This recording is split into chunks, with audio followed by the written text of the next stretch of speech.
Ini bukan kata saya, Bu ya. Ini saya langsung ambil di dalam Bible. Contoh di dalam Samuel, Bu ya. Di dalam 2 Samuel 10 nomor 18. Di sana diterangkan yang dibinasakan Daud itu tertulis ada 700 ekor kuda kereta, 40.000 orang berkuda, dan panglima perang Sobak. Tetapi di dalam 1 Tawareh tidak disebutkan 700, malah disebutkan 7.000 ekor kuda dan 40.000-nya orang berjalan kaki. Kalau di 2 Samuel kan yang 40.000 itu orang berkuda. Ternyata di dalam 1 Tawareh 40.000 orang jalan kaki. Kan perspektif ibu tadi yang namanya nabi pasti betul karena dia menyampaikan pesan dari Tuhan. Tapi kenapa banyak sekali antara Samuel dan Tawareh, kemudian di dalam Torah itu yang saling bertentangan ayat-ayatnya? Tapinya gimana, Bu? Sekian. Terima kasih Ustadz Najam Media. Baik, 7 menit sudah habis untuk Ustadz Najam Media untuk penutupan dari tanggapan yang diberikan oleh Ustadz Najam Media dari yang dibawakan oleh narasinya Pendeta Muda Kezia. Baik, Pendeta Muda Kezia, ini terakhir untuk menanggapi, nanti kalian akan hatu-hati diberikan waktu 20 menit, sekarang 7 menit untuk Pendeta Muda Kezia. Silakan host, 7 menitnya diambil. Iya, thank you host, thank you Pak Ustadz. Jadi di sini ada 2 yang mau saya lakukan kritik. Yang pertama adalah saya berulang kali katakan kita harus kepada on the track, kepada on track definisi Nabi, pemahaman Nabi ini seperti apa. Mari kita kupas secara detail. Tetapi Pak Ustadz tadi sudah masuk lebar-lebar ke kristologinya. Terus yang kedua masalah jumlah di sini sama di sini kok berbeda. Ini udah melebar lagi. Jadi kita nanti nggak bisa mengupas. Itu pun bisa aja saya jawab. Misalnya seperti jumlah, Tuhan Yesus memberikan makan 5.000. Nah, yang penulis satu ini itu mungkin hanya menghitung yang di orang-orang dewasanya saja, tapi di penulis lain itu juga mengikutsertakan anak-anaknya. Sama kalau kita nih misalnya ngelihat satu gedung nih kebakaran, kita ngelihat dari depan, kita ceritakan apa sih yang terjadi dari depan ini. Ada mungkin yang datang setelah 10 menit kebakaran, ya dia menceritakan apa yang terjadi pada saat dia datang itu, begitu. Tapi kan kita on the track gitu ya Pak Ustadz, supaya kita nggak melebar bicara masalah jumlah-jumlah yang kontradiksi. Kita sudah paham lah itu masalah jumlah-jumlah itu. Terus yang kedua, tadi saya di awal sudah sebut Nabi itu tadi Pak Ustadz, ya cukup bagus kalau mau dibawa ke spesifiknya perjanjian lama dulu, biar saya kasih tahu sebenarnya salah satu syaratnya Nabi seorang pelihat yang juru bicara ini harus membawa Tuhan Israel. Saya buka dulu ya kameranya. Nah, sebentar ya. Aduh, ini makan waktu. Oke. Tadi ada yang minta data ya, kita buka langsung ke Keluaran 3 ayat 14 ya. Siapakah yang disembah oleh orang Israel tadi? Dan tadi di awal saya sudah memberikan tadi ada denah ya, ada perbedaan yang di Arab dengan yang di Israel ya, begitu. Jadi kami Kristen ini di bagian yang di Israel, keturunan dari Yakub, begitu ya Pak Ustadz dan teman-teman.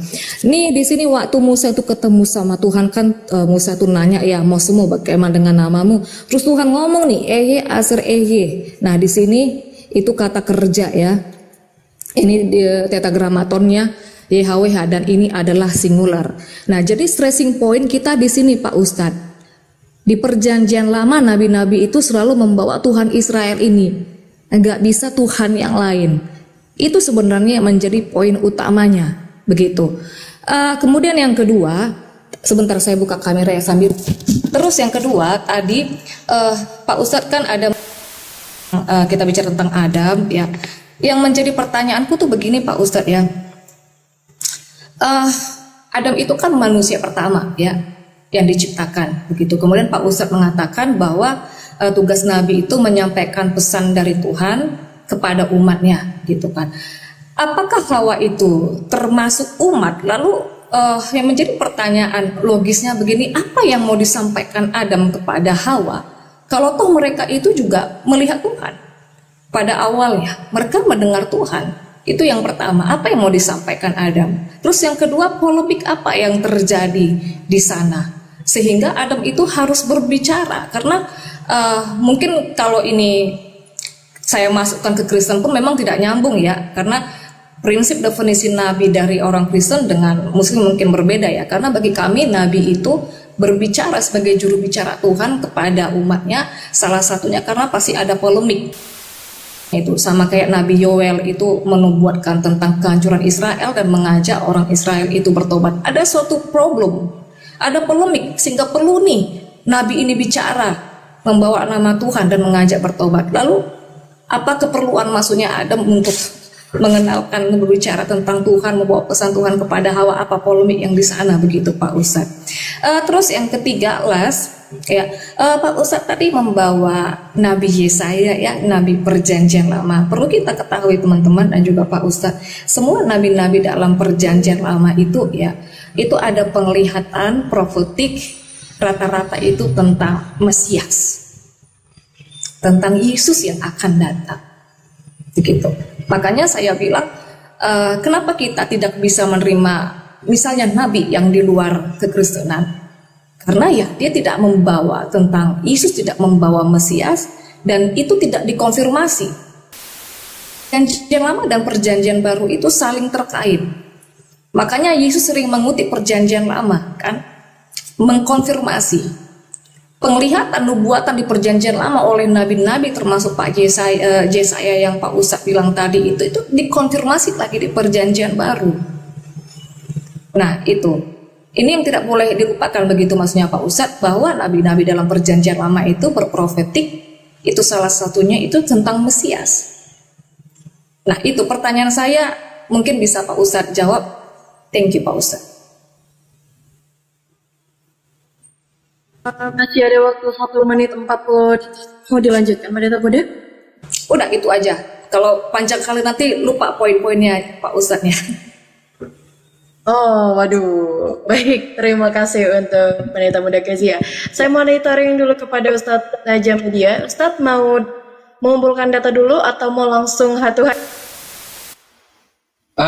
Berarti saya tidak disuruh ini, apa namanya itu, menjawab apa yang disampaikan oleh Ibu Pendeta itu? Udah tadi, Ustadz Najam Media dapat waktu 7 menit dan pendeta kita juga dapat waktu 7 menit. Jadi langsung hatu-hatu saja, nanti jawab untuk menanggapinya di situ. Bisa langsung saling bantah dan saling sanggah. Gimana Ustadz? Oke. Baik, siap ya Bu Pendeta? Baik.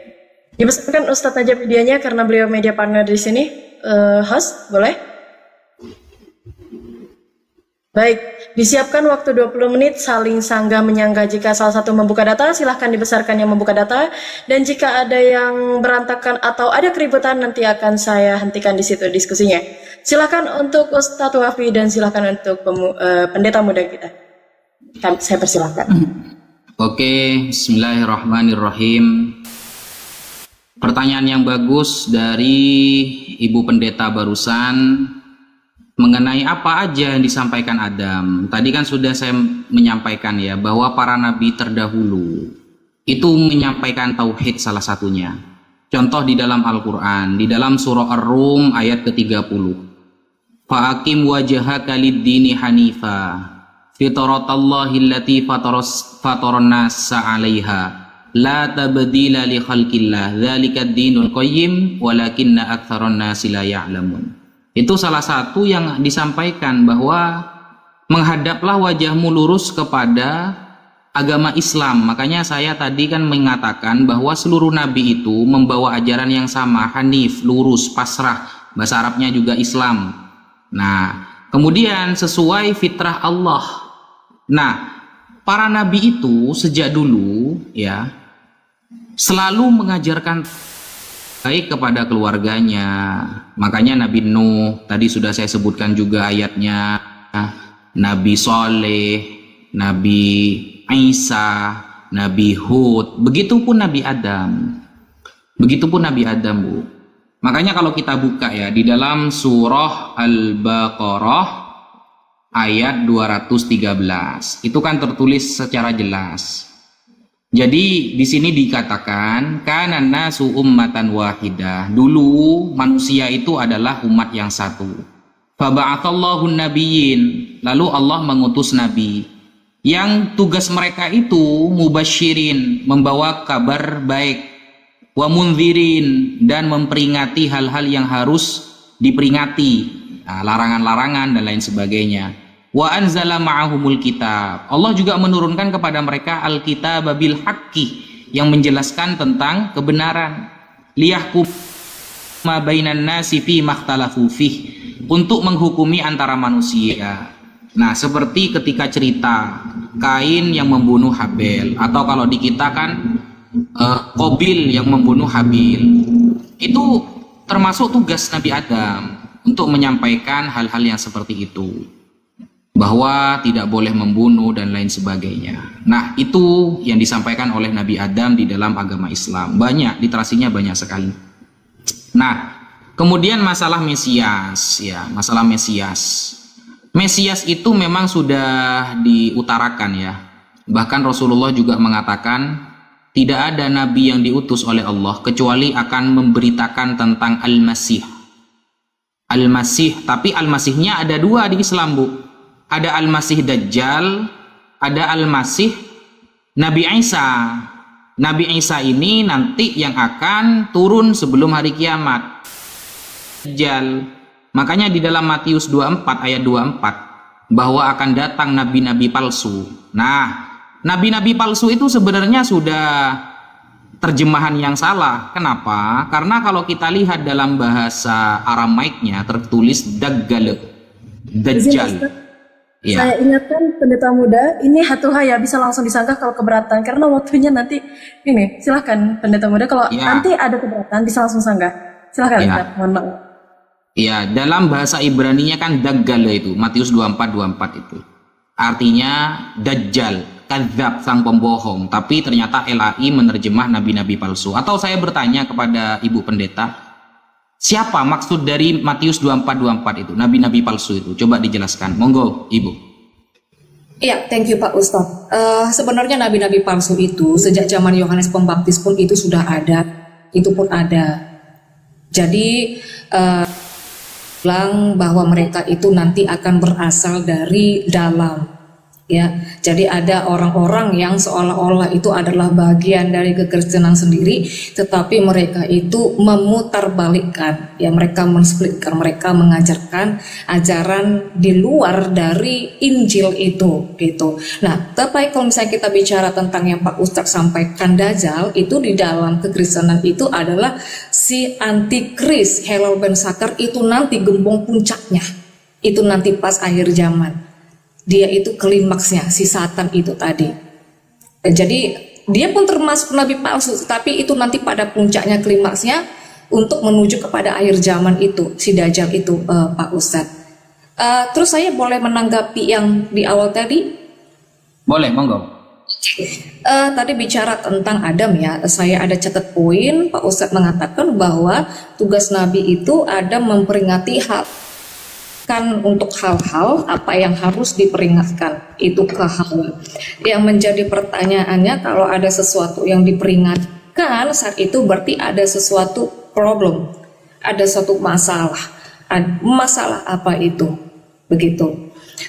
Kemudian masalah Nabi dalam umat muslim yang mengajarkan tauhid, ya betul, itu sangat bagus karena orang Israel juga itu mengajarkan monoteis, bahkan monoteis ketat. Itu di Ulangan 6 ayat 14 itu sudah ada. Nanti teman-teman 6 ayat 4 itu ya. Itu adalah skema yang turun-temurun yang harusnya memang dipercaya oleh orang-orang Kristen. Linknya harus ke sana berangkatnya. Adonai Elohinu Adonai Echad, dengarlah Israel, Tuhan itu adalah Allah kita. Yahova itu Echad, Echad itu cardinal number, itu satu, berarti memang monoteis. Mungkin sedikit di sini teman-teman saudara ada yang mau saya bagikan perbedaan monoteis dengan monolatris. Monolatris itu percaya kepada banyak-banyak Tuhan, kemudian memilih, ya, kemudian mempercayai salah satu Tuhan yang eksklusif, begitu. Itu monolatris. Sedangkan monoteis bagi bangsa Israel yang dinamakan Tuhan, makanya mungkin di sini kita miss begitu ya.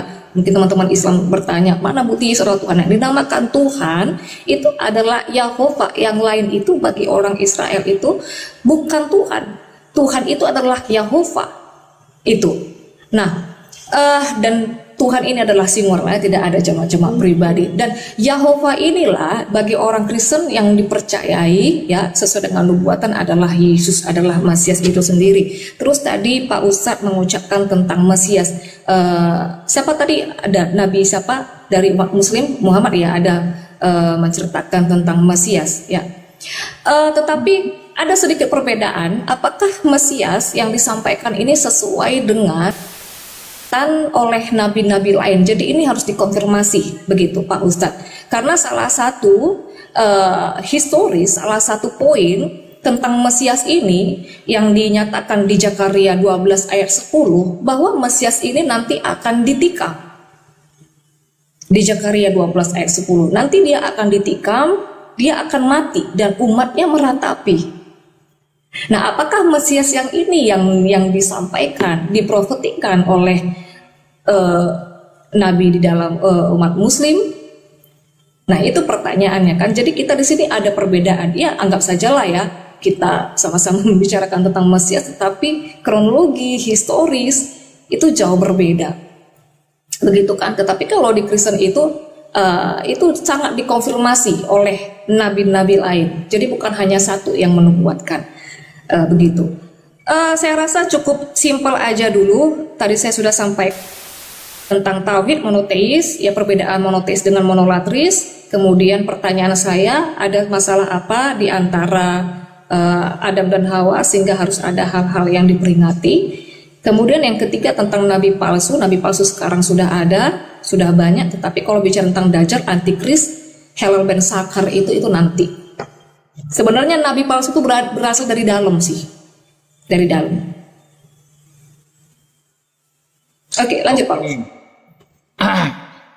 Sebelum saya menjawab, oh ya sudah saya jawab dulu ya. Permasalahan di Nabi Adam kan sudah saya jelaskan barusan Bu, seperti pembunuhan ya, pembunuhan Kain atas Habel itu, bahwa orang pertama kali, bahkan Rasulullah juga bersabda awwaluman sannal qatlah Qabil. Orang yang pertama kali menyucurkan darah pembunuhan antar manusia di dunia itu adalah Kain berarti ya kalau di Bible. Nah, kemudian ajarannya juga memperingati tentang tauhid, tidak boleh menyembah kepada selain Allah itu. Nah, kemudian begini Bu, ayatnya sudah saya sebutkan barusan. Zakaria 12 nomor 10. Ibu tadi sempat menyinggung ya tentang nubuatan Yesus pada Zakaria 12 ayat 10. Pertanyaan saya begini Bu, coba sebutkan kepada saya satu saja Rabi Yahudi yang mengatakan bahwa Zakaria 12 ayat 10 itu arahnya kepada nubuatan Yesus. Ada enggak? Karena ini adalah kitab orang Yahudi, jauh sebelum Kristen ada. Perjanjian lama itu sudah dipegang oleh orang-orang Rabi Yahudi. Mungkin Ibu punya referensi Rabi Eliezer, Rabi Nehemia dan lain sebagainya yang mengatakan bahwa Zakaria 12 ayat 10 ini arahnya kepada Yesus. Mari dijawab Bu.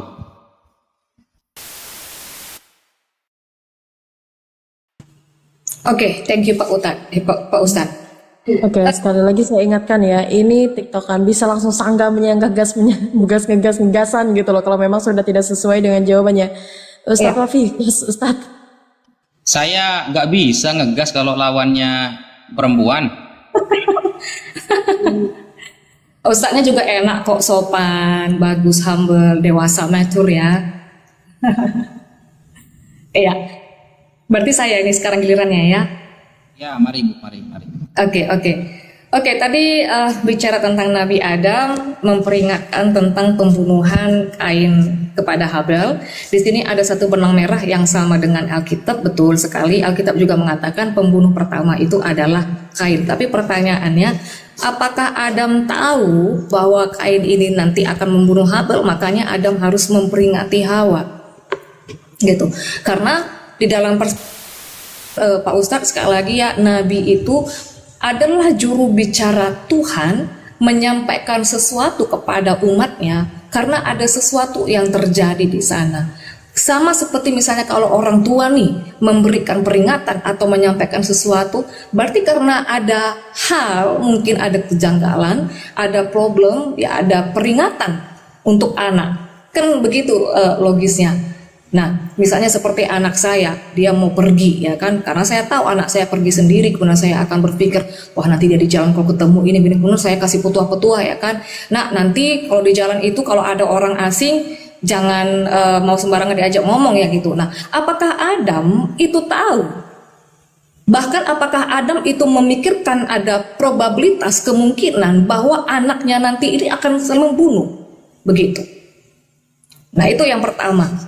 Kemudian yang kedua tadi bicara tentang apakah ada kaum Yahudi. Kalau kita bicara tentang tokoh-tokoh perjanjian lama, Pak Ustadz, semua kan pada matian. Nah, tetapi kalau kita lihat keseluruhan, kalau kita berangkat dari stressing pointnya Yahovah tadi, itu singular. Kalau Pak Ustadz lihat itu ada di interlinear, itu singular. Jadi hanya satu oknumnya. Dan yang bekerja itu dari awal sampai terakhir, itu nggak mungkin ada dua Tuhan. Bukan tri ya saya. Itu hanya satu oknumnya. Maka kalau ada Yahovah dalam perjanjian lama, dia sebagai awal yang akhir, dan juga Yesus itu adalah Alpha Omega. Apakah ini ada dua? Saya orang Jesus only tidak mempercayai dua Tuhan, kejamakan pribadi. Tadi Echad, Adonai Elohim, Adonai Echad. Echad itu artinya satu, ya cardinal number, angka satu, hanya satu, singular. Nah, jadi dia adalah oknum yang sama. Makanya saya bilang kalau bicara tentang Yesus itu harus ditarik dari ayat 10. Dia akan tertikam. Pak Ustadz pasti udah buka ya untuk menghemat waktu. Pasti udah buka ayatnya. Dia akan tertikam. Yesus tertikam. Sesuai dengan nubuatan. Banyak sekali nubuatan. Gitu. Jadi itu semua Mesias itu hanya berbicara tentang satu Yahovah itu Pak Ustadz. Dari sana base-nya, stressing point-nya. Itu. Oke, jadi begini. Kalau bertanya kan ya.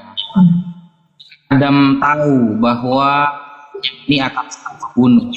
Nah, Adam ini kan manusia biasa. Dia akan tahu jika Tuhan yang memberitahu.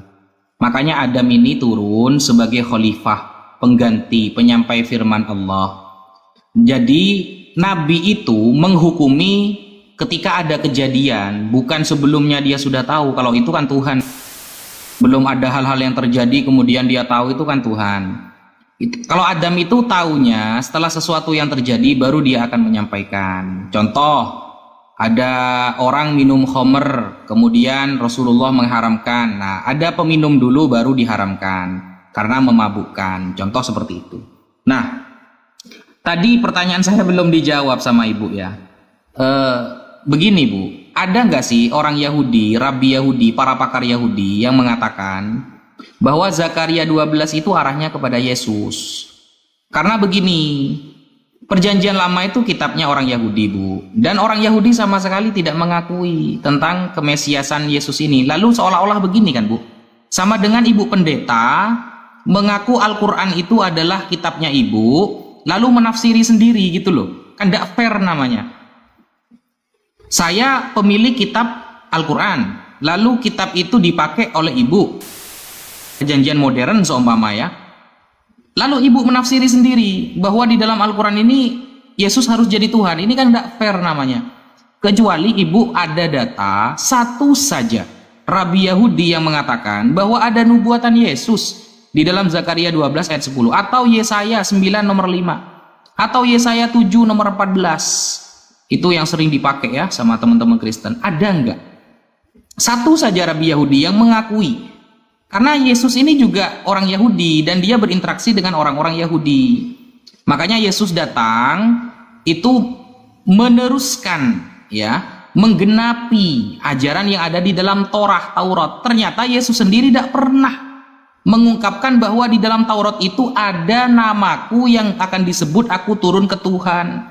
Aku turun ke dunia untuk menjadi Tuhan dan Nabi dan lain sebagainya. Gak ada itu. Yesus selama ada di bumi tidak pernah bilang ada di dalam perjanjian itu menyebutkan tentang aku. Itu gak ada keterangan Yesus seperti itu. Biar fair, Ibu, biar tidak klaim sepihak, dari orang-orang Yahudi sendiri ada nggak yang mengakui itu? Monggo Bu.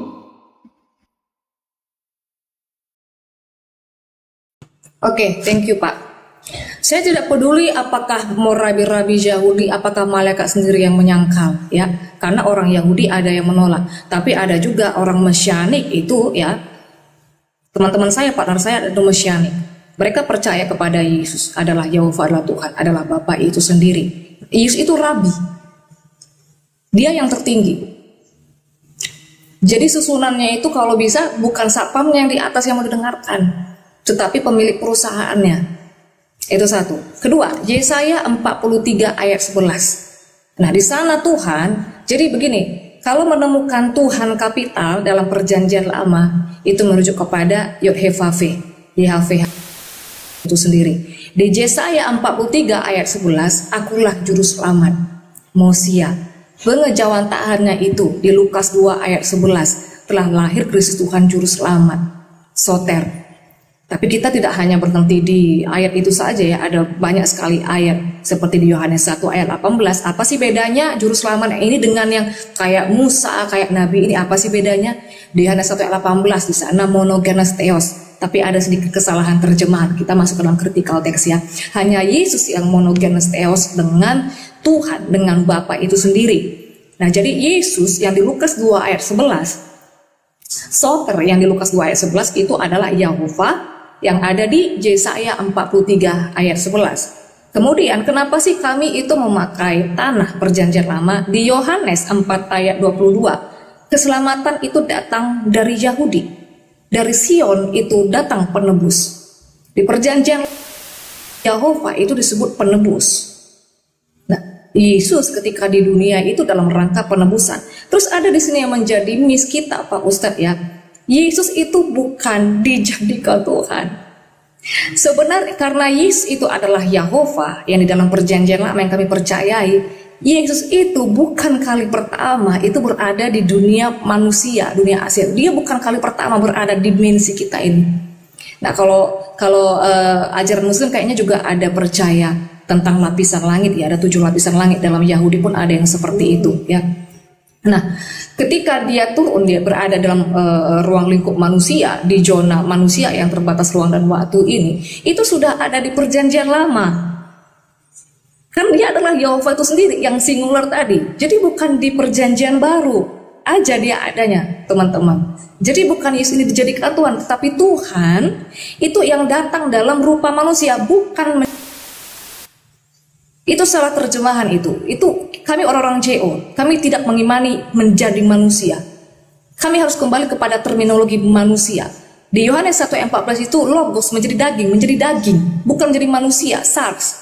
Dia hanya datang dalam rupa manusia, dan itu sudah terjadi di perjanjian lama. Rupa manusia itu sudah ada di perjanjian lama, berada di dunia manusia juga. Begitu. Kemudian apa tadi? Udah itu saja 3 poin penting biar dapat langsung poinnya. Jadi yang pertama, Yesus itu adalah Yehova sesuai dengan Yesaya 43 dengan Lukas 2 ayat 11. Kemudian di Yohanes 4:22 kenapa kita memakai tanah? Karena keselamatan datang dari Yahudi. Dan kami itu berangkat kepada sesembahan Musa. Nah, di Yohanes itu Yesus bilang begini. Musa mencatat tentang aku. Itu ada di Yohanes 5 ayat 46. Sebab jikalau kamu tentu kamu akan percaya juga kepadaku, sebab ia telah menulis tentang aku. Kalau Yesus itu baru ada, kapan Musa menulis tentang Yesus? Nah, itu artinya Yesus sudah ada di perjanjian lama, karena adalah Yehova sendiri. Begitu Pak Ustadz. Oke. Lanjut Mbak Asmara.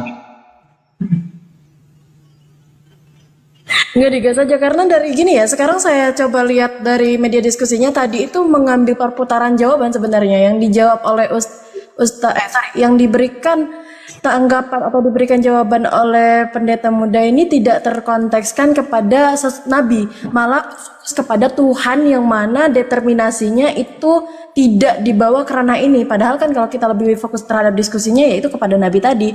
Dan gini. Coba sekarang saya runutkan lagi. Di sini mengambil konsep yang ada di 2 ajaran ini gitu loh. Jadi kalau Ustadz Wafi menjelaskan bahwasanya di dalam Al-Quran sedemikian, kemudian mengutip lagi di dalam Bible sedemikian, maka Ibu Pendeta seharusnya menjawab membawa data itu. Dan Ustadz Wafi juga nanti akan mengkomparasikan data yang dibawa ini apakah sudah sesuai atau tidak. Nanti akan ketemu ranah-ranahnya gitu loh. Agar nggak bulat kayak gini. Karena saya nemu klimaksnya, saya nggak akan berhentikan. Beneran Ustadz Wafi nggak akan saya izinkan lagi sampai klimaksnya nemu di sini. Dan juga pendeta muda pun sedemikian. Silakan Ustadz Wafi, gas lagi Ustadz. Nah makanya tadi sedikit sister, makanya tadi saya bilang kita masuk ke on track aja gitu. Kalau kita bahas kristologi itu melebar lagi. Kita masuk ke definisi nabi, apa perbedaan nabi dalam Kristen, Islam. Sebenarnya itu sih yang saya harapkan dikupas ya. Kalau tentang Yesus udah sangat panjang lagi nanti penjabarannya. Begitu. Oke. Pertanyaan saya begini, Mbak. Sekarang kita fokus kepada nabi sekarang ya. Mbak Pendeta, sebutkan dulu siapa saja yang dianggap sebagai nabi, baik di dalam perjanjian baru atau perjanjian lama, dan bagaimana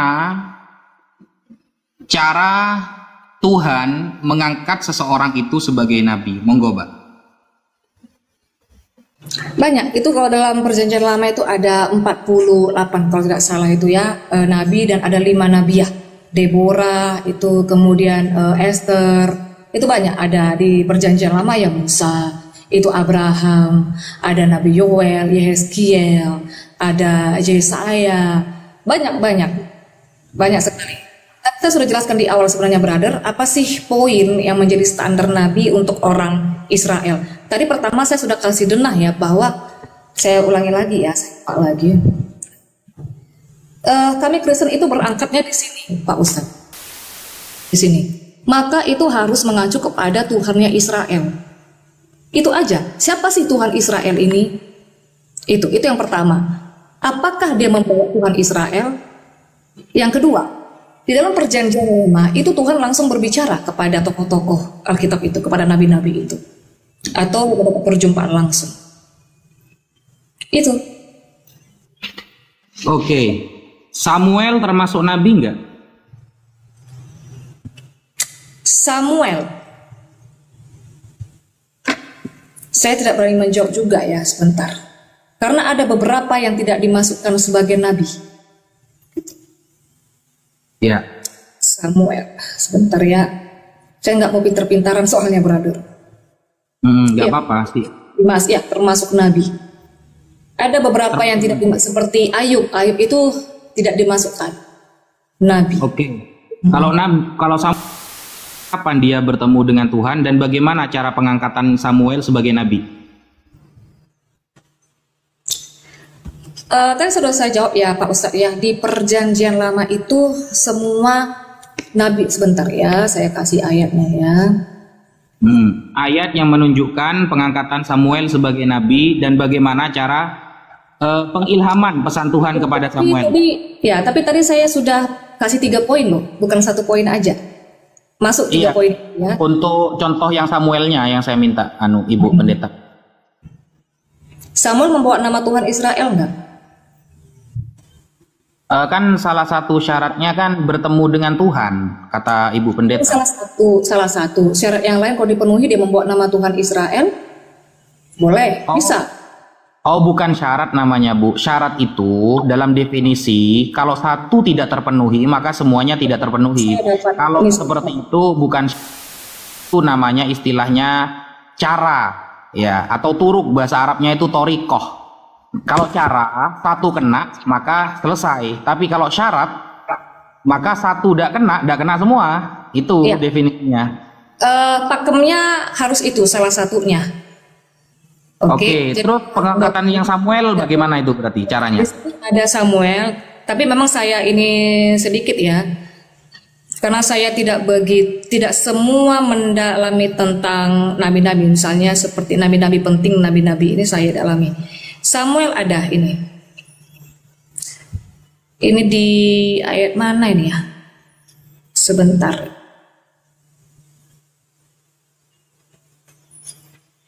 Nah, Samuel mendengar suara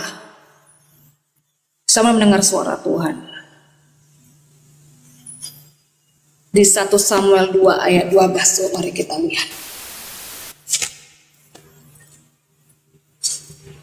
Saya belum makan. Oke, coba kita bisa ini baca aja dari 1 Samuel 2 ayat 12 sampai 17. Itu ada di 22 sampai 26, di 1 Samuel 3 juga ada. Ini di 1 Samuel 2 nomor 12 isinya begini ini. Adapun anak-anak lelaki Eli adalah yang ini brother. 1 Samuel 2 ayat 12 sampai 17, 22 sampai 26, 3 ayat 1 sampai 21 bisa dicatat, 7 ayat 6 bisa. Silakan. Ya, bahkan di sini tidak Samuel 3 ayat 21. Sebentar ya. 1 Samuel berapa? Oh, ini udah saya lingkari padahal. Pengaruh usia udah saya lingkari ini. Di 1 Samuel 3 coba perhatikan. Samuel terpanggil. Samuel yang muda itu menjadi pelayan Tuhan di bawah pengawasan Elia. Pada masa itu firman Tuhan jarang, penglihatan pun tidak sering. Pada satu hari Eli yang matanya mulai kapur, ini harus saya baca lagi nih terus ini ya. Samuel telah tidur di dalam bait suci Tuhan, tempat tabut Allah. Lalu Tuhan memanggil Samuel. Ya, terus? Iya. Oh, berarti kalau sudah dipanggil begitu langsung jadi nabi berarti ya? Makanya kan kita ini masukkan ke syarat mana dulu, brother? Pak Ustadz. Syarat begini. dari orang Kristen apa syarat dari teman Muslim? Syarat dari Kristen ya begitu, Tuhan berbicara langsung kepada dia, mendapat perjumpaan dengan Tuhan, ya itu salah satunya. Gitu. Gini, Ibu Pendeta. Israel ya, bukan Tuhan yang lain. Oke, gini Ibu Pendeta, kan di sini tertulis begini ya. Samuel, ketika beliau itu tidur sampai pagi, kemudian dibukanya pintu rumah Tuhan, Samuel segan memberitahukan penglihatan itu kepada Eli. Tetapi Eli menangis, Samuel, katanya, Samuel anakku, jawab Samuel, ya Bapak. Ini antara Samuel dengan anaknya, bukan Samuel dengan Tuhan ini. Kan Tuhan memanggil di situ. Tuhan memanggil Samuel. Berarti kalau begini berarti gak salah saya di awal, Ibu Pendeta. Saya kan di awal menganggap, coba diperhatikan pertanyaan saya di awal ya. Itu kan saya mengatakan bahwa Paulus itu juga disebut nabi karena pernah mendengar suara Yesus. Itu yang saya kritisi kan. Jadi ibu itu Pak Pendeta, Pak Ustadz, biar jangan melebar. Paulus nanti bisa saya jelaskan, tapi ini pasti akan banyak waktu sekali yang terbuang. Coba ke Samuel tadi, apakah kita sepakati itu? Enggak, maksudnya begini Bu. Enggak, ini dulu Pak Ustadz. Sebenarnya begini Bu. Saya bertanya Samuel itu. Kenapa saya bertanya Samuel? Saya kira tadi Ibu sudah bisa langsung menjawab karena Samuel ini salah satu nabi yang diangkat dari jalur pemanggilan. Dia itu diangkatnya dari jalur pemanggilan sama seperti Paulus. Nah, cuma ketika Paulus ternyata juga disebut nabi dan itu hanya klaim sepihak. Nah, makanya kan kalau Ibu mau menyelesaikan Samuel dulu, monggo. Samuel dulu, lalu nanti tetap akan saya kaitkan dengan Paulus nanti. Silakan. Paulus ini disebut nabi atau tidak nanti gitu. Kita kepada track ini dulu, kita sepakati bahwa Samuel itu dapat penglihatan, Tuhan berbicara kepada dia. Benar ya? Berarti Samuel nabi atas penglihatan berarti Paulus juga nabi dong. Bisa, rasul bisa disebut nabi. Bisa, di Kristen, di kami. Ya kalau misalnya menurut teman muslim nggak bisa, ya itu menurut pakem kalian kan begitu Pak Ustadz. Oh iya, ada apa-apa, kan itu kan keimanan Ibu, saya cuma bertanya aja sebenarnya. Nah, kalau memang Paulus disebut nabi hanya gara-gara mendapatkan suara dari Yesus itu. Nah, bagaimana Ibu menjelaskan tentang polemik terangkatnya nabi seorang yang bernama Paulus? Karena di dalam Kisah Para Rasul itu diceritakan 2 kali Bu tentang pemanggilan Yesus kepada Paulus dari suara itu. Yang pertama ada di Kisah Para Rasul 9, yang kedua di Kisah Para Rasul 22. Sedangkan ceritanya berbeda, padahal itu cerita sama-sama ketika Paulus datang ke Damaskus. Yang satu mengatakan Paulus saja yang mendengar, yang satu katanya banyak orang yang mendengar. Nah, ini kira-kira Paulusnya yang bohong atau ada yang salah? Gimana, Bu? Tidak, jadi begini ya, ini udah sering kita bahas ya. Jadi tadi saya di awal sebenarnya sudah jelaskan ya. Kalau penglihatan itu Pak Ustadz, misalnya saya nih dapat penglihatan, ini kan orang Kristen yang mengalami supernatural experience seperti ini ya kan. Kalau saya dapat penglihatan, ya, ada orang-orang yang misalnya nih saya mendengar suara, gitu ya, seperti peristiwa Yesus di Yordan, ya kan. Itu tidak semua orang yang bisa menyaksikan, tidak semua orang yang mendengar. Tapi bisa ada beberapa orang yang mendengar. Nah, seperti Paulus, itu Tuhan yang telah bangkit, Yesus telah bangkit, itu menemui Paulus langsung kan, ada seperti cahaya. Ada mungkin beberapa partnernya itu yang tidak melihat, tapi mendengar. Ada partnernya itu yang mendengar tapi nggak melihat. Itu bisa terjadi, bisa. Bukan masalah bisanya, Bu. Maksudnya dua ayat ini menjelaskan, tapi kok menghasilkan cerita yang berbeda gitu loh. Jadi antara salah satunya pasti ada yang benar, ada yang salah, begitu loh maksudnya, Bu. Karena ceritanya kan sama kan, tapi satu ayat menerangkan bahwa yang mendengarkan cuma Paulus, yang satu ayat lagi ceritanya sama, yang mendengarkan juga orang-orang di sampingnya. Itu cara merasionalkan gimana? Kan pastinya salah satu ayat ada yang salah nih, ada salah kutip gitu loh. Gimana, Bu? Tidak ada, Pak Ustadz. Jadi yang dinamakan kontradiksi itu kalau ya yang A ini menyanggah yang B. Saya makan, dia tidak makan, itu kontradiksi. Kalau paradoks itu A dan B benar sekaligus. Makanya seperti saya bilang tadi, kan penulis ini mencatat, misalnya kayak saya kasih analogi tadi ya, ada kebakaran, ya ada yang begitu terjadi kebakaran dia sudah datang, ada yang 10 menit lagi, ya masing-masing mencatat seperti apa pengetahuan mereka. Bukan berarti peristiwa itu tidak ada, begitu.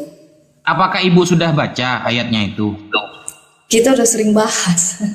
Dulu pernah kita juga ini bagaimana ini kok sepertinya ada perbedaan kan begitu ya. Kita sudah bahas seperti itu.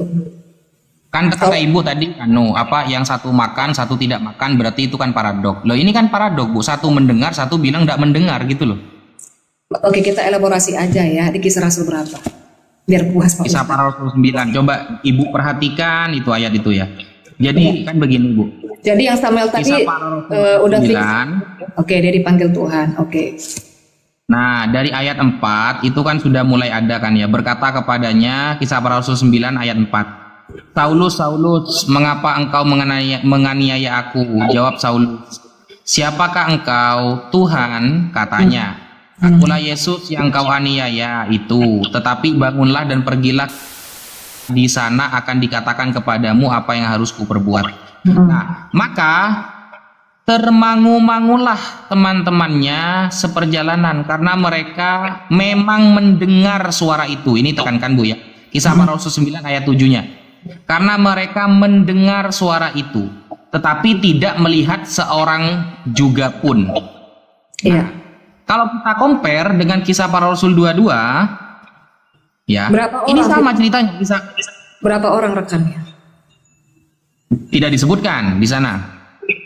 Nah, lalu di Kisah Para Rasul 22 ayat 7-nya juga, maka rebahlah aku ke tanah, aku mendengar suatu suara yang berkata kepadaku, Saulus, Saulus, mengapa engkau menganiaya aku? Ini sama ceritanya. Jawabku, siapakah engkau? Tuhan, katanya, akulah Yesus orang Nazaret yang kau aniaya itu. Dan mereka menyertai aku, mereka melihat cahaya itu, tetapi dia yang berkata kepadaku tidak mereka dengar. Nah tuh, tadi mendengar, sekarang tidak mereka dengar suaranya. Ini yang benar yang Kisah Para Rasul 22 atau yang Kisah Para Rasul 9, Bu? Makanya dua-duanya benar, Pak Ustadz. Makanya tadi saya bilang ya, kalau misalnya saya dapat penglihatan gitu, di sana ada berapa orang, kita bikin aja lah 5 orang ya. Yang 2 orang ini bisa mendengar apa yang saya dengar, bisa yang tiganya itu enggak. Tapi yang 3 ini mungkin saja tidak mendengar, tapi bisa melihat. Penglihatan itu seperti itu biasa. Kami orang Kristen yang memahami, karena penglihatan itu bukan hanya terjadi di era Paulus. Sampai sekarang itu banyak terjadi penglihatan-penglihatan seperti itu. Gitu. Kalau di ayatnya disebutkan seperti itu enak, Bu. Maksudnya Yang mendengarkan ada 10 orang. 5-nya mendengar, 5-nya tidak, lalu disebutkan dengan 2 ayat. Boleh. Tapi di sini secara umum, di mereka tidak mendengar, yang di ayat 1-nya mereka mendengar. Tidak ada perbedaan 2 orang mendengar, 3 orang tidak. Tidak ada seperti itu ayatnya. Yang tertulis mereka mendengar, tapi ayat 1-nya mereka tidak mendengar. Begitu, Bu. Oke. Ini yang benar, yang sehingga gini, Bu. Kalau yang benar tidak mendengar, ini ada rekan-rekan saya bacakan ya. Iya. Nah, monggo, Bu. Oke, makanya begini Pak Ustadz, kita tidak boleh mereka-reka, kita katakan kontradiksi, kecuali kan di sana rekan-rekan ya, berarti di sana ada jamak, ada beberapa, bukan hanya 1 orang. Kecuali cuma 1 orang, cuma tunggal kan begitu Pak Ustadz.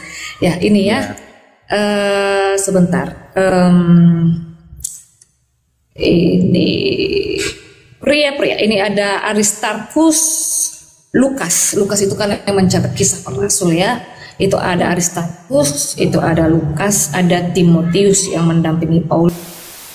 Oke, ada juga di tempat lain ini ada namanya Alexander, ada Demas, ada Hermogenes, Figelus. Jadi banyak ada Asinkritus, Hermes, Yulia. Nah, jadi intinya begini, itu kan rekan-rekan ya, berarti jamak. Jadi lebih dari 1 orang. Makanya tadi saya kasih tahu, mungkin begini Pak Ustadz, saya memahamin. Mungkin saya nggak tahu ya apakah di dalam ranah Muslim untuk supernatural experience penglihatan ini pernah terjadi atau tidak, saya tidak tahu. Tapi kalau di Kristen itu sering. Makanya tadi saya bilang kalau misalnya saya dapat penglihatan ada 10 orang situ, bisa aja 5 orang melihat, bisa saja 5 orang itu nggak melihat, atau ada suara ya bisa aja 5-nya itu dengar aja nggak ngelihat, bisa sebaliknya begitu Pak Ustadz. Cuman ini yang bisa saya jelaskan, kalau nggak diterima juga nggak masalah sih. Oh ya sudah, Ibu aja dah bertanya kepada saya dah. Iya, jadi sebenarnya tadi saya mau sebenarnya yang mau saya sampaikan. Ada juga, saya belum makan. Oh belum makan Bu? Aduh. Ya. Mungkin ditutup juga ada apa-apa Bu kalau Ibu mau pamit. Enggak apa-apa. Karena tadi saya baru pulang jam 8 harus tank gitu kan. Tapi is oke lah, karena ini momen pertama sekali ya gitu, dan saya juga senang kok ketemu dengan Sis Asmaroka, dengan Pak Ustadz juga. Di awal tadi saya sebenarnya ingin juga mengedukasi kepada teman-teman Kristen ya untuk apa sih standar Nabi di dalam kekristenan itu ya. Di sini ada yang mau saya jelaskan ya. Nah, ya Ibu sekarang bertanya saya, oke? Satu aja sebenarnya Pak Ustadz ya kepada teman-teman Muslim juga ya. Yang menjadi miss di sini kita begini Pak Ustadz. Kalau di Kristen ini kan harus ya, stressing pointnya itu harus membawa Yehovah ya, dimana Yesus itu dimana Yesus itu adalah Yehovah itu sendiri gitu. Sebentar Pak Ustadz, agak mulai ini saya. Lambung saya agak mulai naik asam lambungnya. Jadi begini, kenapa? Ini biar kita cari dulu ininya ya, di mana misnya ya. Kenapa? Mungkin teman-teman Muslim bertanya kenapa Muhammad itu tidak bisa diterima sebagai nabi di dalam agama Kristen ya. Saya hanya masuk ke dalam substansi, saya nggak mau membahas hal-hal yang lain, begitu ya. Oke. Saya hanya membahas garis-garis besarnya saja. Jadi perdebatan yang selama ini yang mengakibatkan polemik mungkin saja karena mereka juga tidak masuk ke dalam substansi. Tadi saya sudah jelaskan, tidak ya. Satu yang penting begini, bukan masalah gimana-gimananya gitu ya. Misalnya kayak di Persia sana ada Nabi Bayullah ya kalau nggak salah. Dan Nabi namanya kalau nggak salah itu Sengret gitu ya. Atau mungkin di bangsa lain itu ada Nabi. Kita hanya bisa mengatakan orang Kristen ya silakan itu adalah nabi untuk bangsa itu, begitu Pak Ustadz.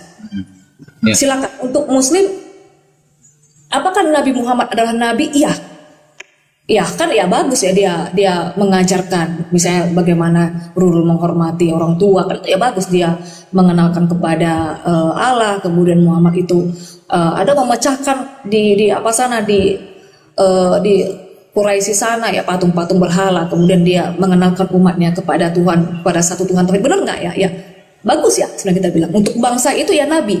Nah, kenapa di kita tidak begitu ya? Itu yang menjadi pertanyaan pentingnya. Seperti saya katakan tadi, kalau misalnya ini sekolah ya, standarnya gurunya itu harus misalnya S1 PAK. Multi talent bagaimanapun, kalau tidak masuk ke dalam standar ini ya memang gak bisa. Itu sih sebenarnya. Kalau tidak membawa nama Tuhan Israel ini, tidak menceritakan tentang Yesus, ya ini standarnya tidak bisa, karena rasul-rasul itu adalah utusan, ya rasul-rasul itu utusan yang mengabarkan Injil. Rasul-rasul itu khusus kepada murid-murid Kristus, ya rasul-rasul besar, di mana mereka itu adalah saksi Yesus yang mati bangkit, ya itu adalah Injil, kelahiran, kematian, kebangkitan. Nah kalau tidak membawa berita ini, ya dia tidak masuk ke pakem ini, role ini, begitu dia Pak Ustadz. Di sini misnya. Jadi kalau misalnya pun dipaksakan yang nabi dari sana, kemari, itu memang tidak bisa, kecuali dia memenuhi pakem ini, begitu. Bukan karena yang gimana-gimana sih, bukan yang lain-lain gitu. Oke, saya jelaskan Bu ya. Jadi begini, memang ya dulu sebelum Nabi Muhammad itu di-Isra Mi'rajkan oleh Allah, makanya kan ada istilah peristiwa Isra Mi'raj. Jadi Isra Mi'raj ini, Isra itu perjalanan malam Nabi dari Mekah menuju Palestina. Nah, Mi'raj dari Masjidil Aqsa atau Baitul Maqdis, ya, atau dulu sebelum terjadi nama Pales itu adalah Tanah Kan'an. Dari sana ke Sidratul Muntaha. Di Arab, ya, di Arab baik dari kalangan Yahudi atau Kristen itu sudah memiliki doktrin yang kuat yang namanya nabi itu harus dari Bani Israel. Itu tidak saya ingkari, Bu. Jadi di Arab itu sejak Nabi Muhammad mengaku seorang nabi, mereka tidak percaya, Muhammad, ngapain kamu ngaku nabi? Kamu dari Arab bukan Israel. Ya. Nabi itu ya dari Israel. Itu doktrin itu sangat kuat, Bu. Sehingga Nabi Muhammad ditolak habis oleh orang Arab karena dia bukan berasal dari Israel. Padahal begini, Bu. Nabi Muhammad itu kalau mau kita jujur, dia juga keturunan dari Abraham. Nabi Ibrahim punya 2 anak, satu namanya Ishak. Ishak menikah dengan Rifqah, kemudian punya anak 2, satu Esau, 2 Yakov, atau kita katakan Israel. Nah, dari itu punya 13 anak, 1 perempuan. Makanya 1 ini selalu tidak disebutkan karena perempuan, ya, namanya Dina. Yang laki-laki 12. Nah, kemudian mereka menganggap bahwa nabi ini harus dari jalur ini. Kalau memang nabi itu harus dari jalur itu, kenapa di dalam kitab Yahudi diakui bahwa Ismail akan memiliki bangsa yang besar? Itu diakui oleh orang Yahudi, Bu. Iya, Ismail. Dari Nabi Ismail ini ada anak, kemudian Kedar, dan lain sebagainya, kan banyak tuh. Dan kemudian kalau kita lihat di dalam Bereshit, dalam Kejadian, Keluaran, Ulangan, ya, salah satunya ketika dikatakan Nabi Ismail ini saya punya data, ini akan membenarkan Al-Quran bahwa kitab-kitab terdahulu itu sudah terjadi distorsi. Ini akan saya buktikan. Ntar, Bu, saya punya data ini ya. Kalau tanah nggak bisa terdistorsi, Pak Ustadz, karena mereka itu rabi-rabi ini sangat menjaga sekali kitab-kitabnya. Apalagi mereka itu ada oral. Ya, kita buktikan, Bu, ya. Isi lisannya. Apakah terjadi distorsi atau tidak, kita buktikan.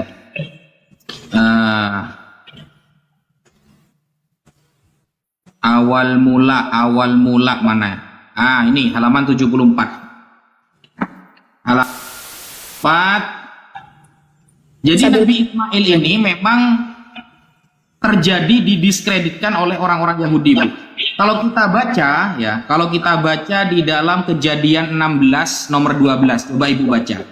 Di dalam Kejadian 16 ayat ke-12. Di sana tertulis Wehu Yehye Pere Adam Yado Bekol Weyat Kol Bo Al Penei Kol Akof Yiskon. Jadi artinya itu dalam bahasa Ibrani, ya. Artinya itu seorang laki-laki yang lakunya seperti keledai liar. Seorang laki-laki yang lakunya seperti keledai liar. Ini kalau kita lihat di dalam Mesorah.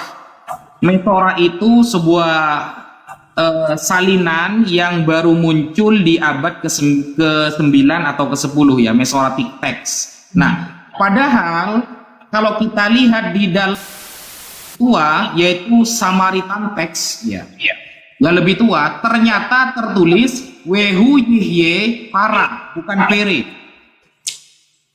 Para dengan Pere itu sangat berbeda. Kalau Pere, keledai liar, Nabi Ismail didiskreditkan. Tapi kalau Para artinya seorang laki-laki yang subur. Nah, ini kan sudah mulai ada diskriminasi mengenai keturunan nanti Nabi Ismail alaihissalam. Jadi kita wajar-wajar saja ketika ibu nanti bandingkan ya antara Mesoretic text dengan Samaritan text mengenai ayat Kejadian 16 nomor ayat 12. Kejadian 16 ayat 12.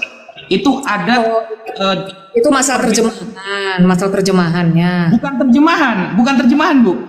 Teks aslinya di Samaritan teksnya. Di sini Pere, aku buka internetnya, meant a wild. Yes. Wild liar. Nah, coba ibu sekarang buka di Samaritan teksnya. Wild. Di Samaritan teks bukan Pere, tapi Para. Para itu artinya seorang laki-laki yang subur, bukan keledai.